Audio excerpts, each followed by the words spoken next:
Quand on est jeune et qu'on veut faire une chirurgie esthétique, il faut vraiment se laisser du temps. Il faut se laisser du temps pour la réflexion et pour la maturation du projet. C'est jamais banal de se faire opérer et c'est jamais banal de se faire opérer d'une opération de chirurgie esthétique. Ça reste un acte où on n'a pas de retour en arrière possible. Ce bouleversement, il faut absolument qu'il ait été réfléchi pour qu'il amène à un changement positif. Qu'une opération de chirurgie esthétique, c'est toujours au moins 2 rendez-vous avant la chirurgie, au moins 15 jours de délai de réflexion, c'est un délai légal, et ce délai, d'après moi, c'est pas un frein, c'est au contraire une chance que l'on a de pouvoir offrir une chirurgie qui va vraiment être positive pour la personne qu'on a en face de nous.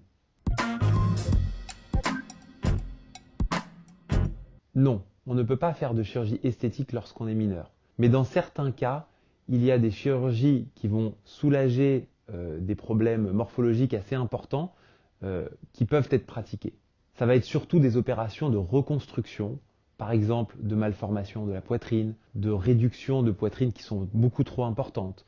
Et là, on pourra obtenir une chirurgie avant d'être majeur. On ne peut pas faire de chirurgie d'injection ou quelque acte que ce soit sans avoir l'accord signé, écrit des 2 parents. Quand on est jeune et qu'on veut faire une chirurgie esthétique, il faut vraiment se laisser du temps. Il faut se laisser du temps pour la réflexion et pour la maturation du projet. Alors, il faut bien comprendre qu'une chirurgie, c'est toujours des risques. Il va y en avoir un certain nombre. Il y en a qui sont communs à toutes les chirurgies. Ça va être principalement les risques de saignement et les risques d'infection.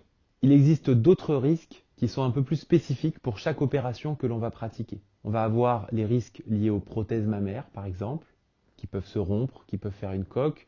On va avoir les risques liés à la chirurgie du ventre ou des liposuctions, qui peuvent faire des phlébites, c'est-à-dire des caillots dans les veines des jambes. La plupart du temps, ces risques sont extrêmement faibles.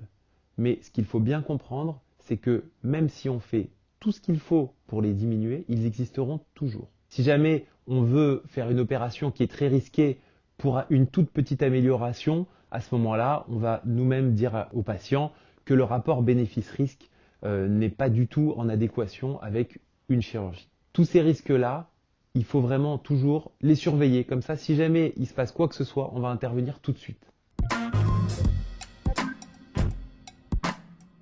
Il y a beaucoup de cliniques à l'étranger, notamment en Tunisie, en Turquie et dans bien d'autres pays, qui vont se servir d'influenceurs et de campagnes publicitaires sur Internet pour pouvoir trouver des patients en France à opérer. Comme vous savez tous, je suis en Tunisie, et oui, toujours avec Body Travel pour me faire opérer.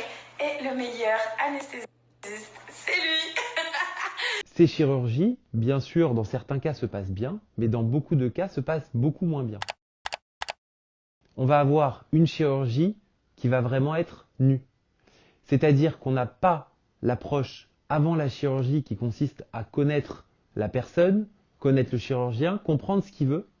Et on n'a pas la partie après la chirurgie qui vraiment est très importante de suivi, de savoir si tout se passe bien, s'il y a une complication, comment on va l'éviter, comment on va la traiter et comment on va faire en sorte que notre patient ou notre patiente, elle soit toujours satisfaite de sa chirurgie. Si parfois on n'a pas les moyens de financer son projet, il vaut mieux attendre, patienter jusqu'à ce qu'on puisse se le permettre, plutôt que parfois de répondre à des offres à prix cassé qui peut-être ne répondront absolument pas à l'attente que l'on souhaitait.